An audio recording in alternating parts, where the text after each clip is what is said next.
Welcome to the Irresistible You podcast. This is the place to get a dose of empowerment to create the life you crave and deserve.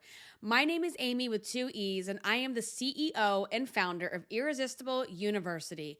Through my podcasting courses, I teach women just like you how to ditch the body image issues, gain confidence, and lose the emotional weight to look and feel irresistible at any size. Happy New Year. Happy 2025. We are in a brand new year. And that is what we're going to talk about today. We're going to talk about New Year's resolutions and what we could do instead of New Year's resolutions. And we're going to get into all that good stuff. And before we do that, I always not always, but sometimes I like to just give a personal update on how things are going before I just dig right into today's topic. So the holidays are over. We all know that. We are officially back to reality. This is the first full week of January. So New Year's was actually a week ago. And we are into the new year. So playtime is over. All those things that we said in December that, you know what, can we circle back to that?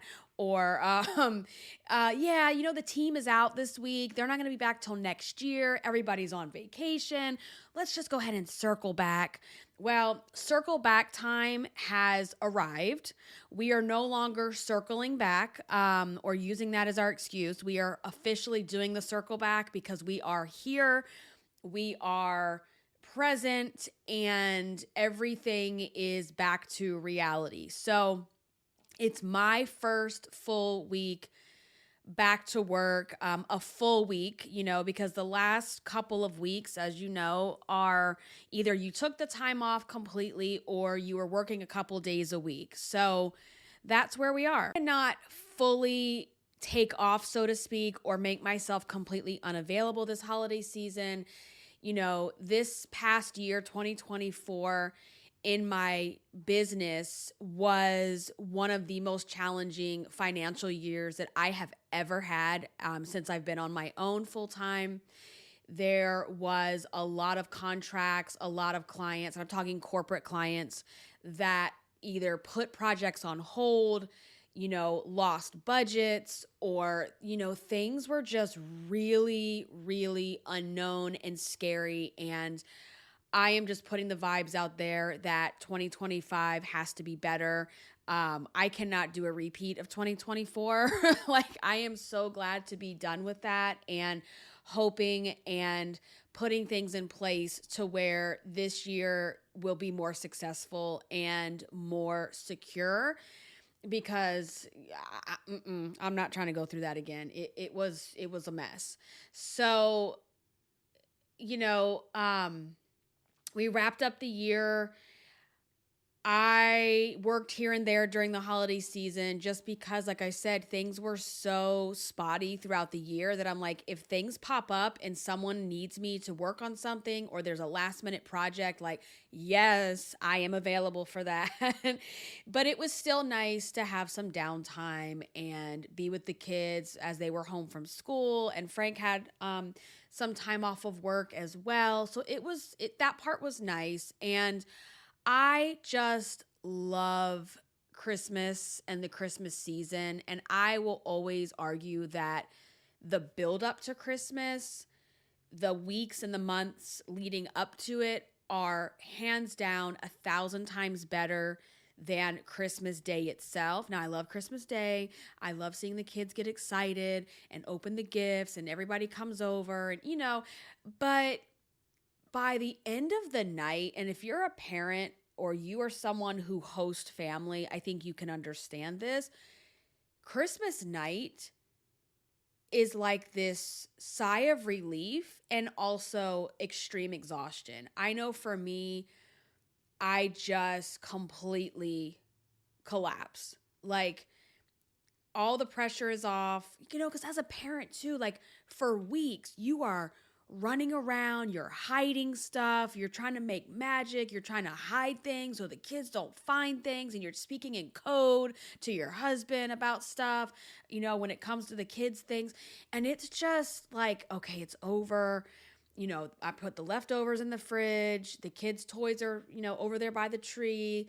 They're asleep. And it's like, I think for me, my body just breaks down because almost every single year I am either sick on Christmas or post Christmas. And post Christmas this year, again, I got so sick, and it was the weirdest sickness because I had like malaise, then it turned into fatigue and just utter extreme fatigue. Like I wanted to do so many different things. I wanted to get the house organized. I wanted to clean up, and I just didn't have any F's left to give. And Frank was the same way. And there was a couple days where I just slept, and I mean, these kids were just running around like, y'all, it was a hot mess. Like, we were both like tag teaming, trying to be present while the other person was sleeping. And when you're a parent and you get sick, like, there's no taking care of yourself. There's no resting. What the hell is that? So it was a real fun time while that was going on. And still sound a little congested. I never got like full blown sore throat. I mean, I was congested, but not, I felt like I should have been more sick compared to the level of fatigue that I had and the dizziness that I was feeling. But anyway, we were still like that on New Year's Eve. So we did the best we could. We made New Year's Eve appetizers like I always do. And we did a little balloon drop with the kids. I didn't even have a drop of champagne. I didn't have a drop of rum. I didn't have anything to drink on New Year's Eve because we were just out. Like, we were done. So, that was the holidays, but we had a lot of good times too. So like leading up to Christmas, and if you follow me on Instagram, I know you saw all of this, but like we went to the Nutcracker, just Kat and I, like that's it has become our tradition. They took her class. We went to see the Nutcracker matinee in her first year of pre-K. And so then every year after, we've just made this a thing. Now she's in second grade. And so just the two of us go. At some point, will Javi go? Maybe. He has to behave. He's my wild child. And so he just isn't in a place yet where I think he could sit in a theater for 2.5 hours and be that engaged with something like the Nutcracker. So we'll see. We'll see how things go. So, we did that. We did here in Norfolk, they have the Nauticus Naval Museum, and there's a retired Navy ship that sits next to it, and they decorate it, and they go all in for Christmas with all the lights, and it's so cool. And we go every year. That's kind of become a tradition without like these things that just start happening every year because the kids ask to go and we all just enjoy it. So we did that, and, a couple other different Christmas activities. So we did do things, but then towards after Christmas is when I just felt like, man, there was all these things I wanted to do. You have projects, right? You're like, before the new year, there's all this pressure. And that's where I'm really going with this episode today is the new year pressure of like, I want to have the house perfect for ringing in the new year, right? I want all the kids' drawers and all my drawers in my dresser, like I want them to be perfectly organized and clean out all the clutter and get rid of things so that as we go into the new year, everything is fresh and perfect and we're not scrambling around trying to find things. And I want to straighten up the office, and I want to, organize all their toys in their room so that they can get everything in there from Christmas. It's like, I was starting to have a little bit of a panic about, oh my God, I feel sick and I can't get to stuff. And Frank is like, who's making you do this? I'm like, damn you for being the voice of logic. Always the voice of logic, always. We're logic and emotion, we go together. And I'm like, well, I want this done. And he's like, okay. he's like, so were the kids' rooms perfectly organized and clean last New Year's? And I go like, I'm like, I don't remember. I said, I don't know. I don't remember. He goes, well, here's the thing. Even if they were, here it is the end of the year and they're not organized. They're not tidied up. So your logic doesn't apply here. Touche, whatever. So he's hit the point being is like, you are putting all this pressure on yourself. He's like, you need to get off social media. And it's true, right? It's true. It's like you're on social media and you see people and their perfectly organized homes and their clear containers. Like, oh my God, it's aspirational. I want to be able to do that too. And, and a lot of the people that are showing some of these things, they didn't do this the week of New Year's. Girl, they were putting up their Christmas shit during Halloween so they could get their Christmas shit in the algorithms for Christmas. Same with the New Year stuff. So you have to remember that too, right? And that everything you see online is curated and perfected and not always the true story. I mean, look at the bitch who just got in trouble. Not in trouble, she got arrested. I don't follow her, but I heard about the story where she was doing like all these Target hauls on her TikTok and her IG, and come to find out, she's going to the self-checkout with a fake barcode, a cheaper barcode rather, and scanning the cheap barcode for the expensive stuff. Target puts a case on against her and is following her.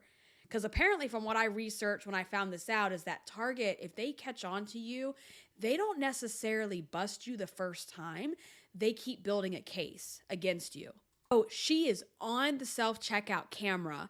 Not only that, there are TikTok videos of the haul of the exact same stuff that she's stealing. Like, such a moron, such an idiot. And then she gets arrested, comes back to the same Target, I think it's the same Target, a couple weeks later and does it again. So the point of me sharing that is we don't know that everything we see is accurate, right? This person is portraying this, influencer, affluent lifestyle. Well, you're not too affluent if you are stealing, okay? Like, there's a problem here. So we have to stop the comparison. We have to just be more mindful and more present and be like, you know what? I am doing enough. And the world will not stop spinning on January 1st if I don't have my daughter's jewelry and hair accessories in perfectly curated clear acrylic containers. Okay, now, did I order the clear acrylic containers for her drawers? Yes. Guess where they are? They are still in the box from Amazon sitting on my kitchen counter. So that's the level that we're at. And I'll get to it. It's not a big deal. And, also I was finding that the new year was also giving me self-induced anxiety to where a couple things. Number one, I am finding myself having to manage time anxiety a lot more often the older that I'm getting. Now, I'm 43. As of the time of this record, I'm 43. I have been very self-aware of time since high school to the point where my high school senior quote in the yearbook was something about, and I think it was from that movie. What was that movie with Michelle Pfeiffer? Was it Dangerous Minds, where she's a teacher? I think it was like, time is the monster that kills us all. Truer words have never been spoken. Like, it's the truth, right?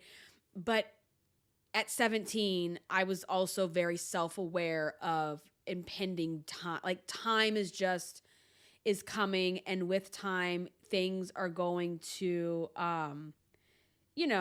shift and change. And as I get older and I'm a parent now and a mom, like, it becomes even more like scary to me and real because I see I'm middle-aged. Like, that still doesn't register for me. Like, I've picked up prescriptions and on the tag I'll see like 43F and I'm like, who the hell is 43F? Because I know that's not me.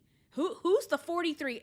Because that's not me. Like, it doesn't register. Seeing a 4 in front of my age, I mean, I've been in the 40s for a minute now. It doesn't register. It just doesn't. Like, I don't know if that's denial. Call it what you want. But, now that I'm in my 40s and I'm officially middle age, and it's like, wow. Like, once you get in your 40s, like, have I lived now longer? Have I been alive longer than I'm going to continue to live? That's a scary, like, thought. And as you age, your family ages, you're seeing your parents get older. And I hate that part of life. Like, it's so, it's just hard. And seeing your kids, it's a bittersweet thing because you're raising them and you are wanting to see them grow and flourish. But then also, I looked at Kat and I said, wow, like, she's 8 years old. And this year she's going to turn 9, which means, like, she's halfway to being an adult. And that is just, when they say it goes by in a blink of an eye, it goes by in the blink of an eye. And Javi's going to be turning 5. And it's just, you think about 10 years from now, and I will have one child in college and I will have one child in high school who's almost, done. So it's just insane. And, also when you have pets, I think it puts that under a microscope even more because Chewy is 15. God willing, he will turn 16 in June.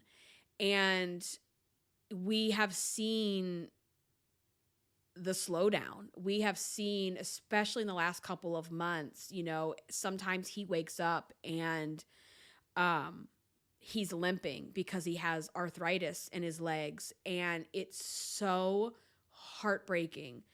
And it just pains me. Like, over Christmas break, actually, it was, I didn't even like saying this out loud, but we actually weren't sure. I wasn't sure if he was going to make it to Christmas.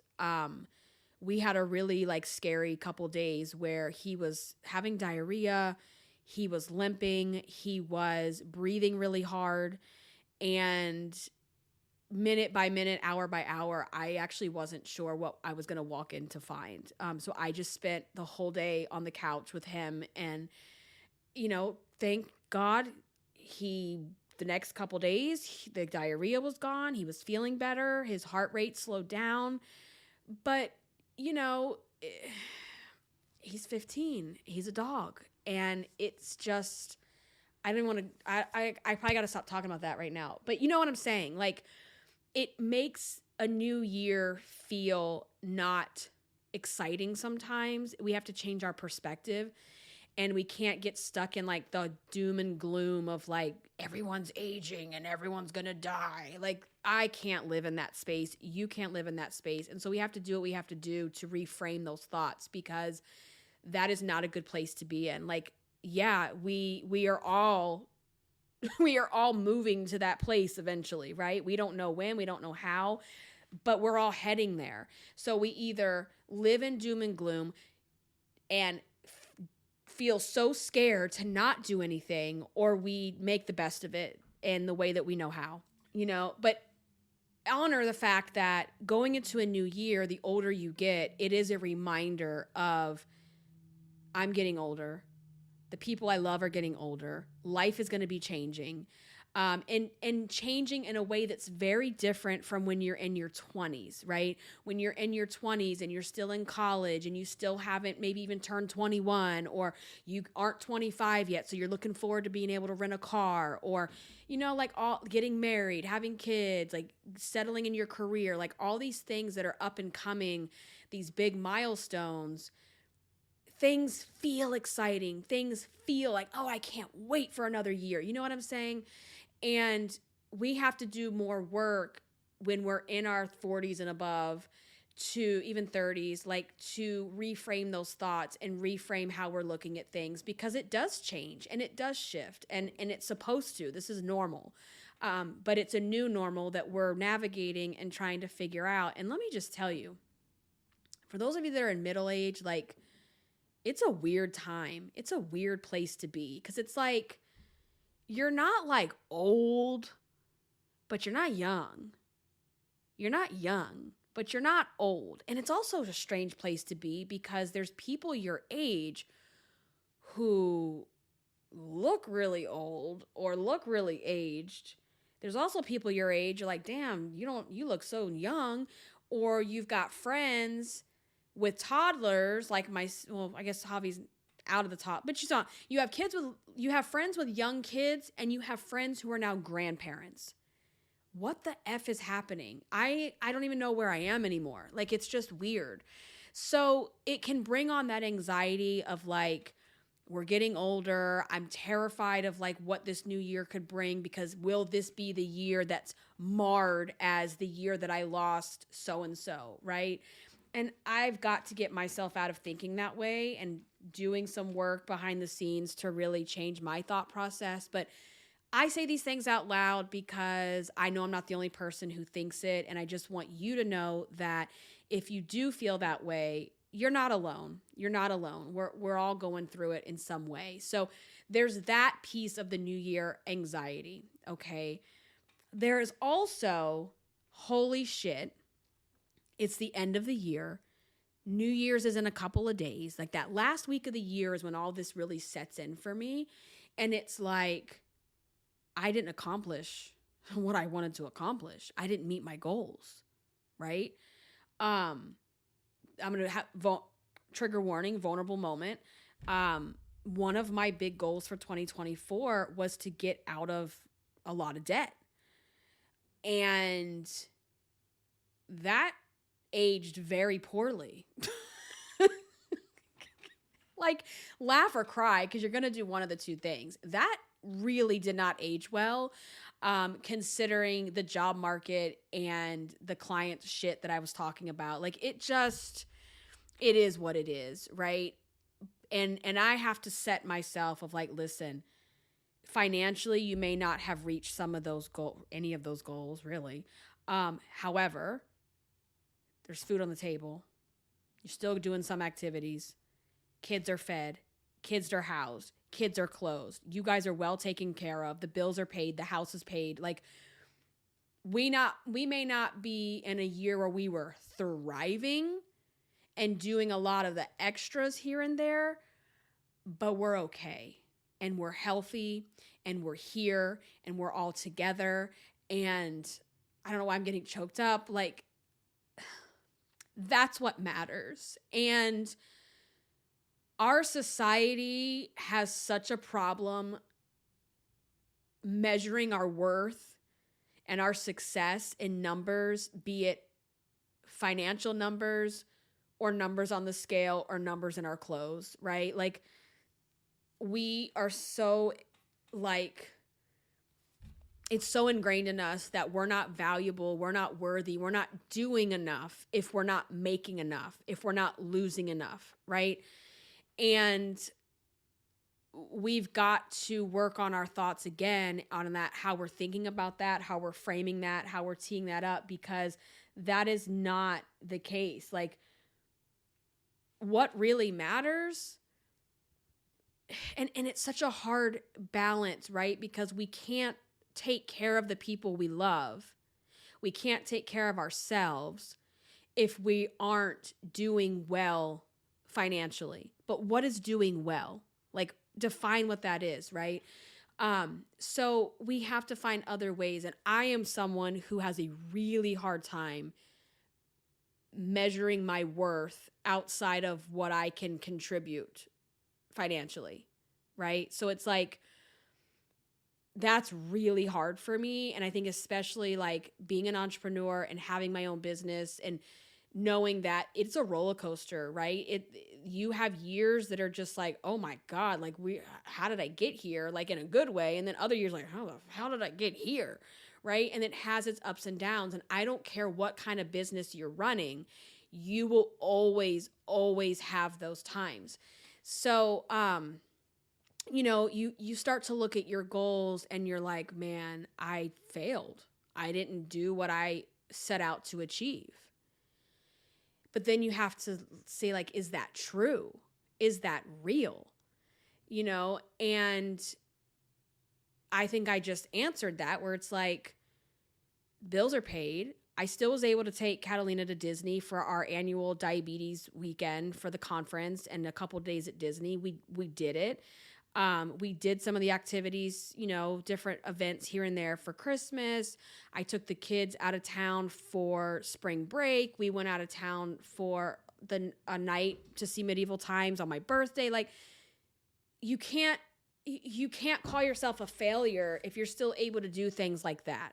You can't call yourself a failure even if you don't get to do extracurricular things, but everybody's taken care of.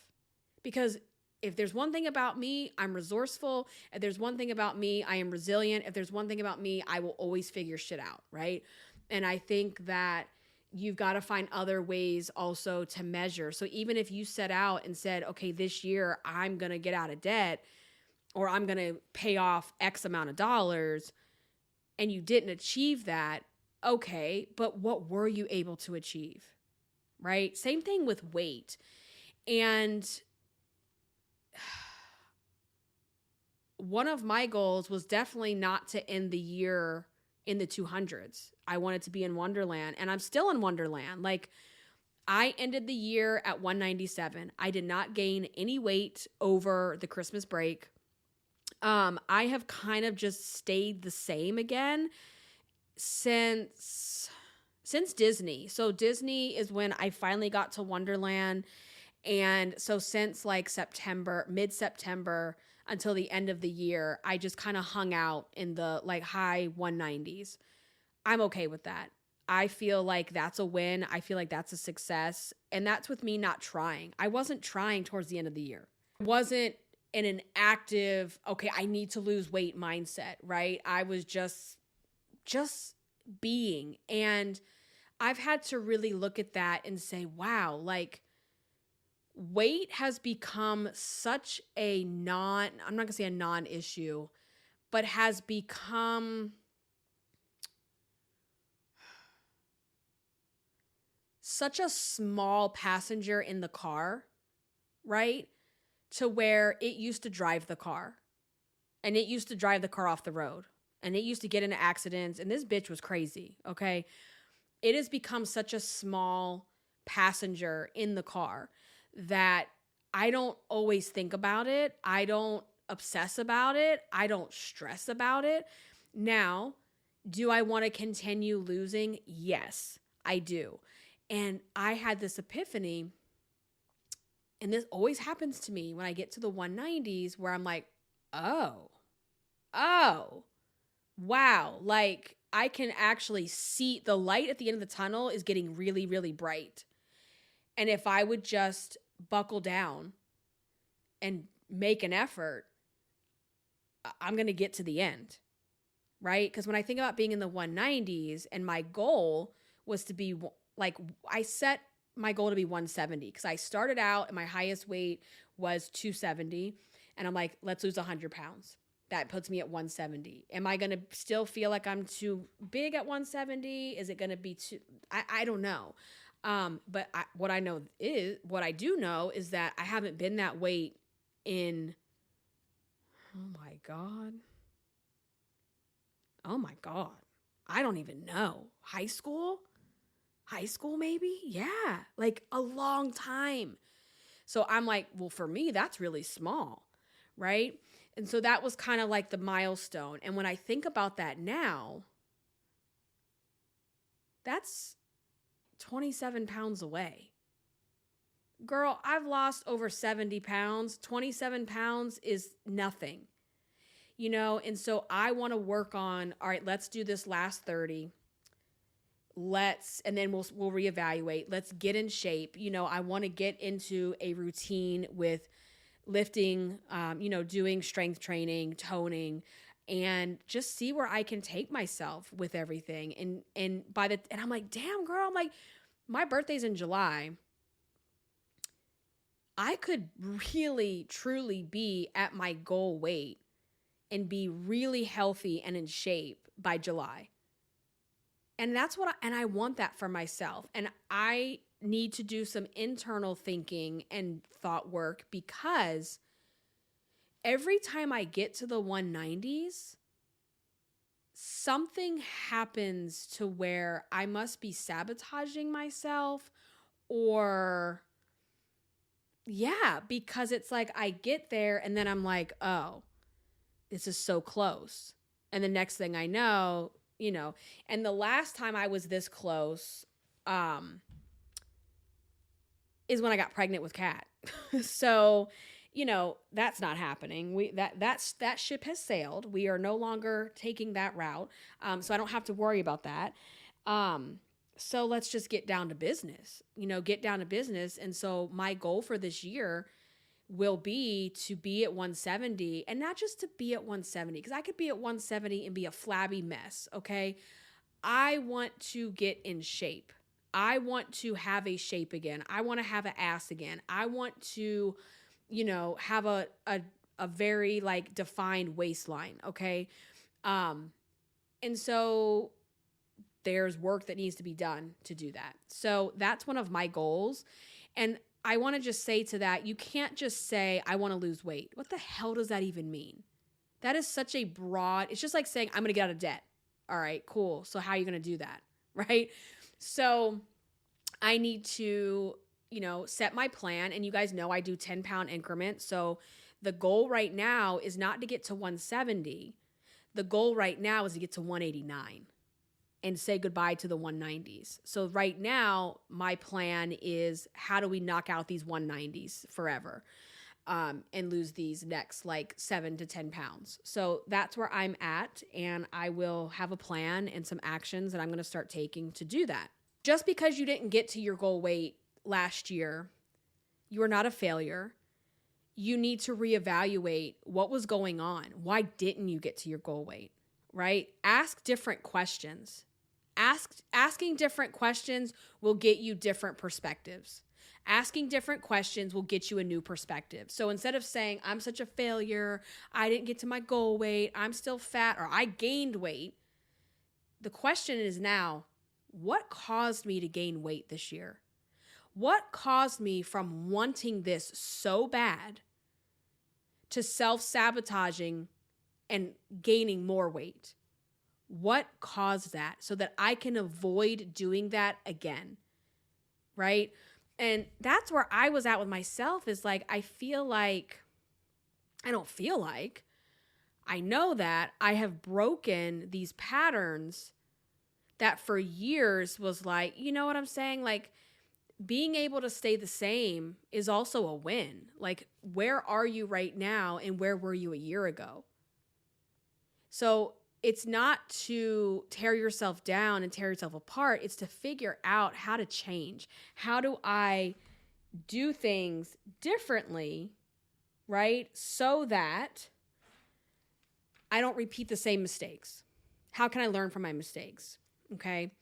And that's just kind of where I wanted to go with that, is that, the new year can definitely, if you're feeling anxious, if you're feeling not good enough, let's explore why, right? And I gave you some reasons for myself, is like, the new year can remind us that we're getting older, that the people we love are getting older, that life could be changing in ways that we're not ready for yet. It can remind us that we didn't achieve what we wanted to, that last year was not the year that we wanted it to be. And we go into it thinking, okay, it's January, it's a new year, like, I have to start out strong. That's where you're messing up, and it's normal, because a new year is symbolic. It represents a new year as a new chapter. It's a fresh start, and it actually does something in our brain. There's something called the fresh start effect, where we have this pressure that we need to quickly get things where they need to be now, right? There's not this, let me ease into it. Let me set up my environment so that I can be successful in what I want to do, right? Um, Flipping over the calendar and ripping off a new page doesn't change anything other than it's a new day. Okay? We don't have to hit the ground running in January in order to be successful. If anything, January, it's winter. Like, we are now in the dead of winter. We had a day in Virginia Beach last week. Actually, we went to the Wisconsin for the Winter Fest. So that was what? It was after Christmas. So it was like a week ago or so. No, my God, it's almost, whatever. It was after Christmas, okay? And it was like in the 70s. It was hot. We're in the first full week of January, and it's 20-something degrees today. So we are in the dead of winter. I know everybody is feeling it. I know a lot of places right now are snowed in. And put that in perspective. January, winter, it's a time to self-reflect. It's a time to stay inside. It's a time to be internal with ourselves and to do the thought work and to set our environments up for success. It's a time to just be reflective and enjoy the quiet of winter, to read, to do personal development, to really work on yourself. We don't have to be out doing the hustle and bustle right now. We don't need to do that just because it's New Year's. New Year's resolutions bring on so much stress and anxiety. And the reality is that most people, by mid-January to February, they're done. They're done. Like, we were joking because Frank has gone back to the gym. He took a few weeks off during the holidays. And I'm like, well, at least you don't have to worry about the new year gym people, because he goes after work like late, because they're 24 hours. Because that's the thing, right? You go to the gym right now at 5, 6 o'clock in the afternoon and you can't even find a machine. By February, by Valentine's Day, it'll be dead again, because most people are going to give up, because they put out this new year, new me, and it triggers the all or nothing thinking of like, oh my God, just because it's January, I can't mess up. And what happens is, because you do the all or nothing thinking, you're going to mess up. You're going to overeat. You're going to emotionally eat again. You're going to do that the rest of your life. The difference becomes, how are you handling it? What are you doing after that happens? And that's where things change, right? And so people go into this all or nothing thinking. Next thing you know, there's happy hour at work because so-and-so got a promotion. We're all going out to eat. Oh my God, my plans are derailed. And now it's like you're being forced at gunpoint to eat all the appetizers and drink all the drinks. So now you're like, oh, well, that's out the window. Might as well fuck it up the rest of the week, the rest of the month, because hey, it's still January. Might as well start over in February. And let me ask you this. When in the history of you has binging on your favorite foods for the last time actually been the last time? Never. Overeating and going, okay, tomorrow this is it. I'm gonna finish strong. I'm gonna start strong, and I'm gonna get all this out of my system. You have never gotten it all out of your system because you keep doing the same shit year after year after year after year, month over month. So how about you just say, you know what? Today I'm gonna enjoy blank, and that is truly where I have been the last few years. Is when I go into the holiday season, I'm not restricting. I'm also not eating like I've been in prison for 6 years and I've never had this food, and I'm never going to have this food again. It's called balance. It's called moderation, right? And it's also, the more you practice these behaviors, the less you want to gorge yourself till you feel sick. I'm telling you, you can get better. It will get better, but you have to put in the work. You do. Let's stop going into the new year with the, new year, new me, never going to do that again, New Year's resolution bullshit, okay? And I want to share with you a different way to think about it, okay? Because all or nothing thinking, perfectionist thinking, is setting you up to fail because you're going to fail doing that. But you're going to fail in a way that you're not learning from. Because anything that you're doing to change, you have to accept that failure is part of it and failures are lessons. Cliche, yes. True, absolutely. Okay? So the way that I go into things and the way that I'm really thinking about it is that instead of using New Year's resolutions, I am going into the new year with a foundation of guiding principles and living my life by these guiding principles. And when I was thinking about this episode, this isn't anything new for me. This is really what I have been doing, and which is why when I think about weight, that was the one goal that I wasn't like, oh my God, like I just don't, it's not that I don't care. It's that I'm so neutral about it now. Right? Because in the other areas of my life, I'm feeling fulfilled in doing things that I wasn't doing necessarily in the past.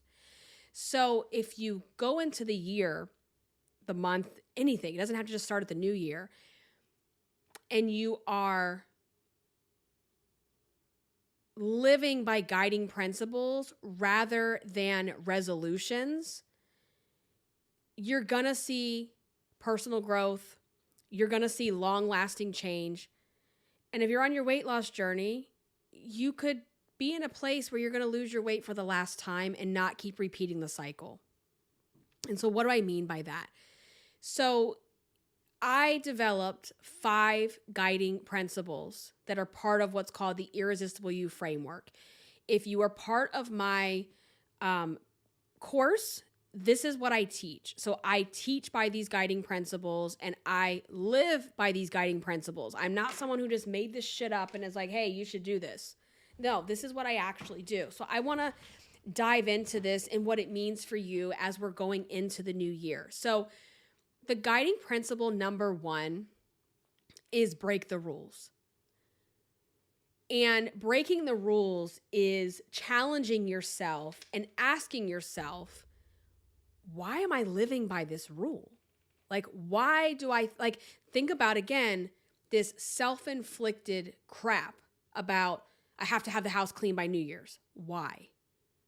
What do you? Who's grading you on this? Who's challenging you on this, right? Or I'm so fat. I have big hips. I'm not allowed to wear stripes. Who's telling you that? Why not? Right? So think about the different rules that you have set for yourself, because we have them and we do it subconsciously. And what I want you to do as you think about the new year, instead of saying, I have to do things, blah, blah, blah, or, my New Year's resolution is to never do X, Y, and Z again. Okay, so when we think about living by principles, break the rules. Questions that you can be asking, is this line of thinking serving me well? And is this actually true? So I'm encouraging you to challenge the way that you're thinking so that you are coming up with new thought processes and new ways of doing things. Does it have to be this way? Can I do it differently? Does my truth look different from her truth? How do I break the rules? So a principle that I live my life on is breaking the rules. Now, I'm not saying breaking the rules by stealing or doing illegal things. We're talking about breaking the self-inflicted rules that you have created for yourself.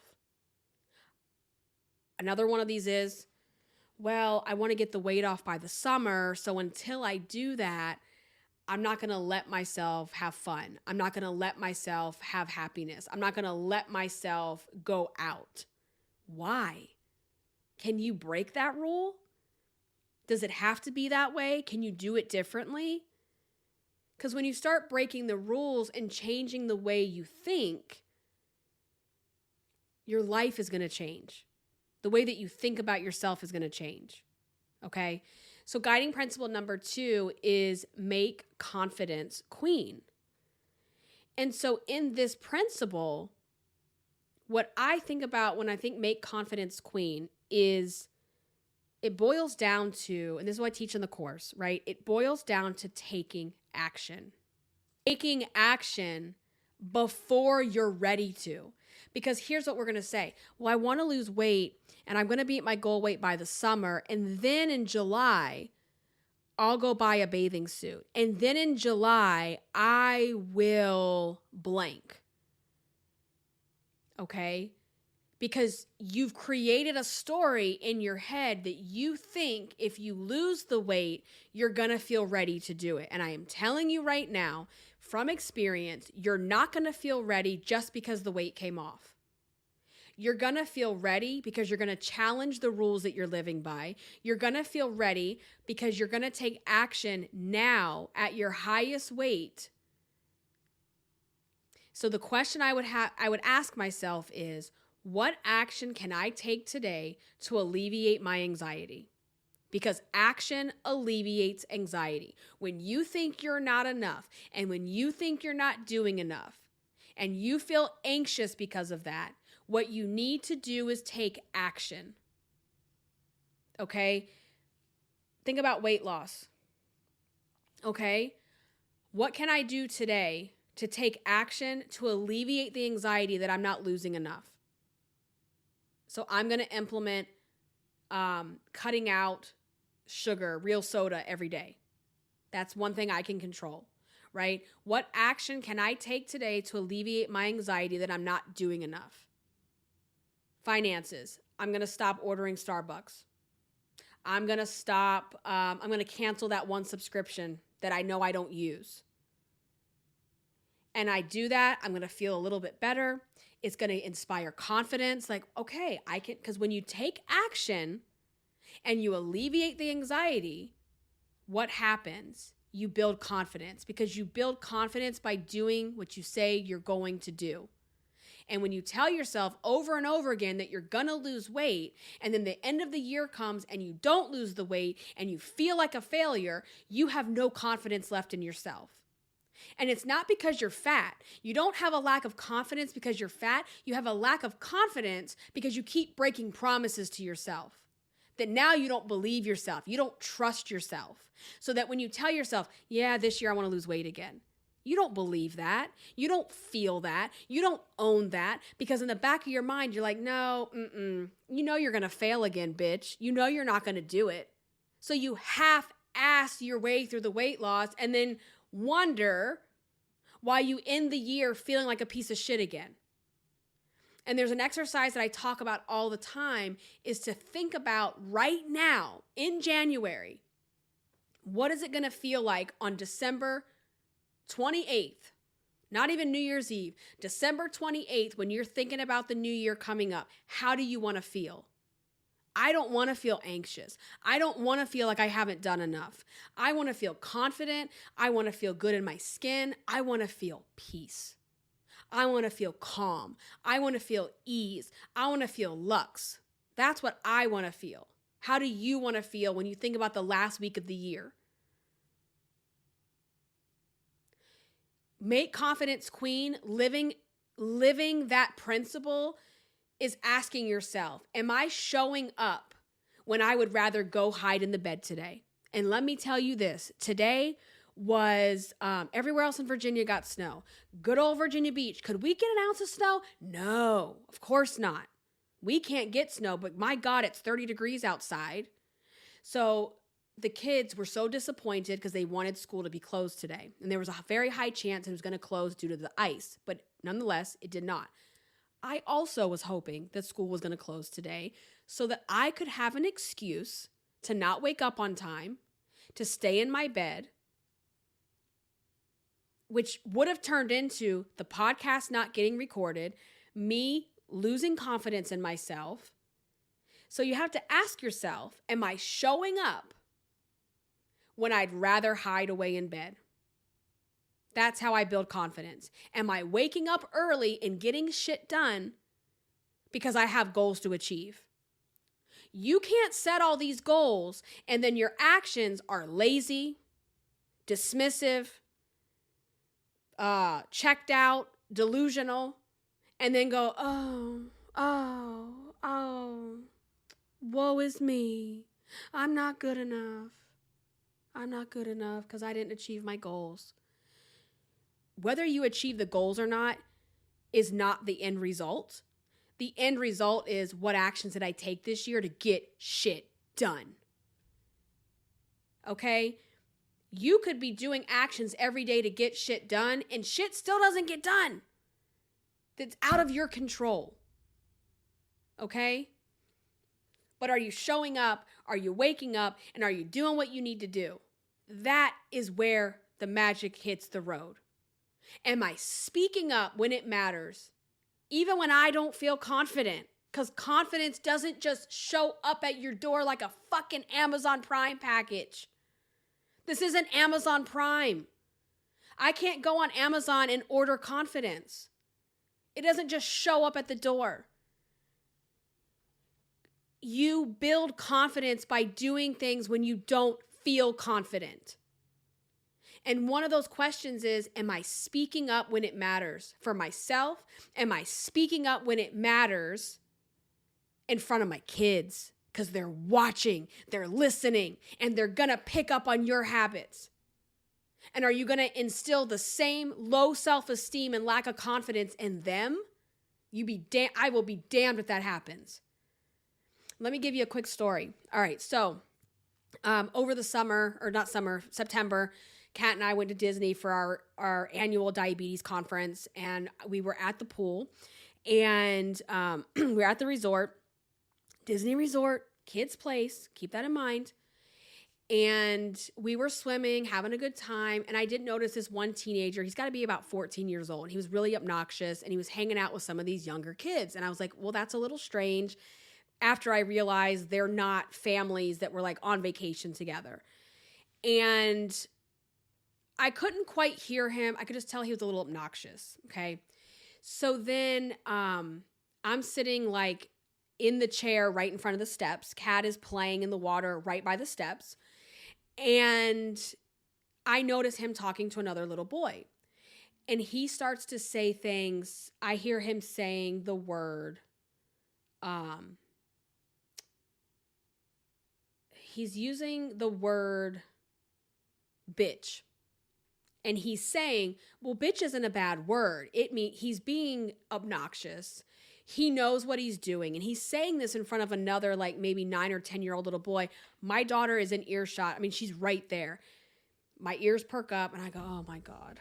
Okay. And I thought to myself, she can already hear it. I can hear it. The other kids are hearing it. Where are his parents? I don't ever want to be labeled as like a Karen or like, oh my, someone's going to pull out their camera and I'm going to go viral. But what I will not stand for is when things are inappropriate and it's in front of my child. I'm not going to stand for it. So I took a breath and I said, all right, you know what you got to do. I don't want to do this, but I have to do this. I don't like conflict, you guys. I don't like conflict at all.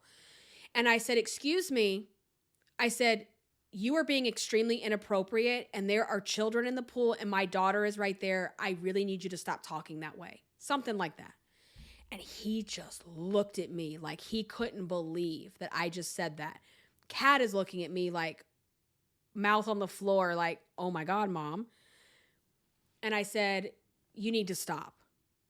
And he's like, it's not a bad word. I said, you know exactly what you're doing and you need to stop.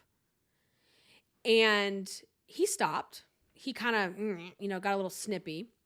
So then I was sitting there and the little boy that he's hanging out with, which is, in my opinion, is inappropriate. He's like 14. He's hanging out with a 9 or 10-year-old without the parents around. Very strange, in my opinion. And he goes, well, what are you anyway? Mexican? Well, my half Mexican daughter is sitting there right next to him. And I'm like, out of bounds, out of fucking bounds. Are you kidding me right now? And so the next thing out of his mouth was, he starts saying gay. And he's being very inappropriate. So I said, listen, I've told you once, you're saying highly inappropriate things in front of children. You're going to do one of two things. You're either going to stop, or I'm going to go get the lifeguard and they'll stop you for me. Your choice. So get away from my kid and go somewhere else, or I'll come get the lifeguard and they can handle it. And he's like, I'm not going to. I said, then I will go get the lifeguard. You need to stop. And he stopped and he moved and he left. And the little boy that he was talking to looked at me and said, thank you so much. He was making me very uncomfortable. I said, I know. And, the thoughts that went through my mind were, I don't want to be a Karen. I don't want to be on somebody's viral video on Facebook. Look at this crazy bitch at the pool yelling at kids. And I didn't yell. I was using my no bullshit voice. Okay, there's a difference. You know what I'm saying. I also thought, oh my God, I don't want to embarrass my kid. But at the same time, I don't need some little shit talking like that in front of my kid or anybody else's kid for that matter. I didn't want to do it. Internally, I'm like a duck with the feet just swimming in the water, like, oh my God. And on the outside, I'm very calm. Either you stop or I'm getting the lifeguard. Take your choice. What do you want me to do? Okay. That is a moment where you have to ask yourself, am I speaking up when it matters? Are my kids watching? And in that moment, that was another reason that it mattered, was I want my daughter to see we're not taking any shit off some little shit. I'm not taking shit off, especially off of a boy. You're not going to tolerate that being done in front of you. Okay? So confidence is speaking up when you are terrified. Sometimes maybe you're not going to be terrified. Other times you will be. I'm thinking, where's the mom? She's going to come out. All of a sudden, she'll come out of the woodwork. No, she was some lazy bitch sitting across the pool. I think it was grandma, not paying a bit of attention. While this kid is over here terrorizing younger children. He shouldn't be playing with younger children. That's a problem. Anyway, you get where I'm going with that, is that you have to speak up. So embodying confidence as a principle means every single day I'm asking myself, am I showing up? Am I taking action? Am I speaking up for myself? Am I speaking up for the people around me that can't speak up for themselves? That's how you live by that principle. That's how you measure success, right? Not, did I get in my 500 steps today, my 5,000 steps? Okay, that's cool. You can have that as a measurable goal. But more importantly, am I going to show up and take the action to put the steps in today when I'd much rather stay in bed where it's warm? Do you see the difference? Okay. So number 3, guiding principle is feed your soul. Feed your soul is about doing things that fill you up, that feed your soul, not feeding your stomach, not feeding your emotional hunger, feeding your soul. Does this activity bring me peace? Now, there's going to be a fine line here that I'm going to get into in a second. Does this fill my cup? Am I doing what I want to do with my time? Is society telling me I should be doing this, or am I wanting to do this? Now, does this bring me peace?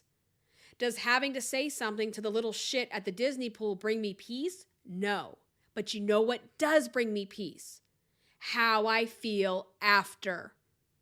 Think about that for a second. Because I had the thought in my head going, oh my God, this is uncomfortable. I don't want to do this. I don't want to do this. Are you going to regret not doing this? And how are you going to explain this to your daughter that he was saying bitch and you didn't say a damn word? You just told her that's okay. So in my mind, I said, oh my God, will this bring me peace later, knowing I said the right thing at the right time? Yes. Does it bring me peace in the moment? No, it's uncomfortable. But sometimes we have to do things that are uncomfortable for what we're going to feel later. So think about your future self. Will your future self thank you for doing that? Yes. Well, that put something into my daughter's brain to say, if a boy or a man is saying the word bitch in front of me, I should tell someone or I should say something. That just told her that without telling her that. That brings me peace. So sometimes things can feel uncomfortable, just like going to the gym. It's cold. It's freezing. I don't want to get out of bed today. I don't want to go for a walk. I don't want to work out. But is this going to feed my soul and bring me peace tomorrow because I did what I said I was going to do? Yes. Do it. Does this fill my cup? Does filing my taxes fill my cup? Abso-fucking-not-lutely. Whatever word that was I just used. No, it does not. I don't like it. I don't enjoy it. However, am I going to feel a sense of relief and peace of mind when it's done and I don't have, to worry about all that stuff? Yeah. Okay. So feeding your soul and asking yourself, does this bring me peace? Does this fill my cup? Doesn't mean you take responsibilities and you take hard things and go, I don't do those things. No, we're adults. We have things we have to do that we don't want to do. Okay. Is this what I want to do with my time? Do I want to spend my time filing taxes and finding receipts and all? No. So there is this fine line between having to and needing to. So where I want you to start asking this question especially is like, when you think about, I need to be a size 8. Why? So again, break the rules. Why? Why do I need to be a size 8? Is that really important? Does that really matter? Is it going to bring me peace to live my life in a size 8? And for some people, that answer might be no, because it requires a lot of work. I know for me, I don't know if I could ever be a size 8. Would being a size 10 bring me peace? Hell yeah. Bring it on. Okay. But feed your soul is, am I doing things I enjoy? Am I filling my cup? Because when we do that, we're no longer operating from emotional hunger because we're getting ourselves filled in other ways. Finding hobbies, finding activities, finding things you enjoy. If you don't enjoy going to the gym with a bunch of gym people, find other ways to get the same results. Get outside, work out in the yard, go to the park, turn on YouTube. There are thousands of free workouts on YouTube that you can do from home, and you don't have to see one juice head. Okay? Find what works for you. Feed your soul. So living by the principle, feed my soul. Because when my soul is fed, it lessens the emotional hunger, and the emotional hunger leads to emotional eating. And emotional eating leads to zombie eating, leads to weight gain, leads to misery, leads to the yo-yo diet, body, hate, shame cycle, which we don't want to be on anymore. Okay? Principle number 4 that I live my life by in the Irresistible You framework, and that you should also embody in the new year, is be in the moment. This, as much as I have time anxiety and I work really hard on it, being in the moment will help alleviate some of that. And what that means is, am I showing up and am I being present? Or am I so worried about St. Patrick's Day and Easter and the summertime in January that I can't be present right now? And again, we're bringing in another fine line of like, there's things I need to be doing to plan for the future, but also what's more important is what's happening today. I am not someone that you should ask if I have a 5-year plan. I don't. I don't have a 5-year plan. I don't have a 10-year plan. I don't have a 2-year plan. I am living for today, planning for tomorrow, and a little bit ahead in the future, and that's it. I can't think much further ahead than that. If that's wrong, it's wrong, but where I'm at in my life, that's just really hard for me. I need to be present. I need to be mindful. What that means is when the kids ask you to play with them, are you sitting there scrolling on your phone, or are you paying attention? When someone says, hey, can I talk to you for a second? Put your phone down. So this has been like when I used to work in an office, there were certain managers, and if some of you listening used to work with me, you probably know exactly the people I'm talking about. You would go to talk to them, and this is back, remember Blackberries? All they would do is scroll their fucking Blackberry, because apparently the emails that they were looking at were more important than what you had to say in person. That frosts my ass to no end when someone does that. If someone says to you, hey, I need to talk to you for a second, put your fucking phone down. Put it down. Or the people, hang on just a second. Hang on. No, bitch, you hang on. If that's how you're going to treat me, bye. I'm walking out the door. I don't have time for you because you don't have time for me. Be present. Be mindful. And if there isn't, like, you guys know I have a diabetic child. At any moment when she's at school, the phone could ring and it could be an emergency or a question about her type 1. I have told clients and I have told people that I interact with, listen, if my daughter's school calls, I'm not even going to be able to give you, I may not even be able to give you a heads up. I'm just taking the call. That's different. Or I tell people, hey, listen, we're in this meeting right now. My daughter's blood sugar's running a little low. They might call me from school. If that happens, I apologize in advance. I have to take it and I'll be right back. Just be present, be mindful, be kind, be a good person. Like, stop being rude and stop putting up with rude ass people too. Am I enjoying today without worrying about 4 months from now? Because a lot can happen in 4 months, 5 months. Right? Just because, and I think it was a recent episode where I talked about this, your current situation is not your final destination. If you're having a hard time starting off the year, that doesn't mean you're going to be here the rest of the year. So living by the principle of being in the moment, being mindful and being present. Think about it in terms of weight. I'm going to be in my goal weight by the summer. But then what do is you check out for the rest of the year. Because in your mind, you're not important enough. You're not valuable enough because you're not thin enough. So you don't show up. You don't stay present. You're not in your body. You're like, it's almost like you're looking down at yourself. Right? We've all had those moments where you are so disgusted with your body. You can't believe your clothes are tight. You can't believe nothing fits. You got to get to this event that's in an hour that you've known about for 3 months. And so the whole time you are in your head, you're not present because you're trying to hide. You're trying to not let people see you. That's called not being present. That's called hiding. That's called you need to be in the moment. Whether you like what you're at right now or not, you don't have to accept that this is your size. You just have to acknowledge, you know what? This is my situation. This is the body that I'm in right now. How do I make the best of it until I get to where I really want to be? And how do I learn how to enjoy the journey to get there? Final guiding principle number 5 is get your glam on. It's very self-explanatory, but this is asking yourself, am I taking care of my appearance?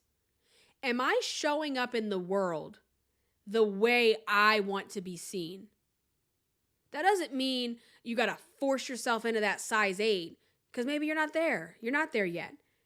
And that's not what it's about, but it's about, am I showing up? And I've been struggling with this lately. Is I'm in a place where I need a full-blown makeover, you guys, because my leggings are loose. I think I've talked about this in other, even over the summer, my biker shorts were loose. I had to buy new ones. But I've lost a lot of weight, but I haven't changed my style. And I need to do that. And I'm not physically showing up right now the way I want the world to see me. So I'm going to be working on that. So again, instead of saying, I'm going to go out and buy a whole bunch of new clothes and change my wardrobe, it's like asking these questions. Because when you ask a different way, you get a different perspective. Okay. So am I taking care of myself? Am I practicing self-care? Am I taking care of me? That's a guiding principle. Okay. So again, we're removing the all or nothing thinking. We are removing the old out-of-date style of New Year's resolutions. And instead we're bringing in living our life by guiding principles. This doesn't mean you don't set goals. You set goals and you can measure those goals and you can take action on those goals based on these guiding principles. What do I mean by that? I want to lose 20 pounds. Okay, cool. Let's use mine. I want to lose 30 pounds. All right, let's do a quick example. All right. So if I live my life by these principles, do I really need to lose 30 pounds? Yes, I would like to lose 30 pounds. That is the truth. That is my goal. That's where I want to be. How am I going to get there? Like, what are the rules that I set to get there? What does that look like for me? Well, I need to, eat this amount of calories or whatever your diet plan looks like. That looks different for everyone. What does your nutritional plan look like? Set the rules, but then question the rules. Break the ones that don't make sense. Okay? And then, so in break the rules is really where you can set some of those action plans. Okay? Make confidence queen. All right. I'm not going to lose 30 pounds this month, but what I'm going to focus on right now are those 10 pounds I told you about. So what action can I take today to move closer to that number? Okay? And then in those rough moments where life is lifing and I'm like, I don't want to do this today, how can I show up for myself today when I rather would hide away? Why am I not waking up early today? How can I make myself wake up early tomorrow and get the gym done or get the workout knocked out or get my meal planned or whatever? Okay? Feed your soul. Do I really want to spend my days going to the gym 7 days a week? Fuck no. No. So what am I going to do to feed my soul, to get outdoors, to get into nature, to get the weight off, doing movement in my body, but something that feels really good to me that's going to feed my soul? What does that look like? What other activities am I going to do while the weight's coming off that I enjoy? Be in the moment. Okay? I may not be in the size I want, but I'm still going to show up. I'm going to embrace where I am. I'm going to acknowledge where I am. Okay? And I'm not going to worry about where I am in July. I'm going to worry about where I am this week. Okay? Lastly, get your glam on. All right? I've lost some weight. My clothes are fitting loose, but I'm still not quite where I want to be yet. I'm still a little, not comfortable with some of the rolls or whatever. What can I wear now, not in July when I get to my goal? What can I wear now that's going to make me feel really confident? What can I wear now that's going to make me feel glam? How do I want to be seen? How do I want to show up? Do I want to have my nails done? Do I want to have my hair done? Do I want to have a full glam face? Like, what does that look like for me right now? Not 50 pounds from now. Right now. Right now. Because all of this feeds each other, right? When I show up and I do things before I feel ready, I build confidence. The more I build confidence, the more I want to get my glam on because I'm like, okay, I look pretty good today. Okay, what I want to really make myself look better today, physically. Okay. And when I am confident and I'm getting my glam on, now I'm being able to be present. I can be more mindful because I'm not in my head about shit. Right? And as I'm doing that, I'm like, I really want to spend time, I want to go out in nature today and I want to go for a walk. And when I do that, it feeds my soul. And then it also makes me feel more confident. And it shows me that the old rules I was living by were bullshit. That I now get to live my life on my terms, the way I want to do things. And the more I work all these principles together, the less focus I have on weight, the less obsession I have about size. The less I obsess about food, the more the weight comes off. Imagine that. So it all works together. So this is the foundation of Irresistible You. This is how I teach in my course. And we go into each one of these principles in way more detail. Way more detail. We have specific strategies that you can use, not just like, well, you should try this, you should do this, like actual strategies and plans that you can implement for each one of those principles in the course. Okay. And I am relaunching the course. It is coming out not this week. We're going to be relaunching next week, January 13th. Stay tuned for that. Get on my email list. I cannot stress that enough. I had some major server issues with my email. So if you signed up in the last couple of months, we lost all those emails. I am looking into that. I don't understand what happened, but I have switched email marketing providers. There is a link in the show notes. I need you to sign up to get on my free action plan. That's going to give you a head start. And then when the course rolls out, you will have the option to enroll yourself in the course and get that self-study on and get ready and get into these different principles and start implementing these things into your life. I cannot tell you, and I cannot stress enough how much it has changed me, how much it has changed clients that I have worked with in the past.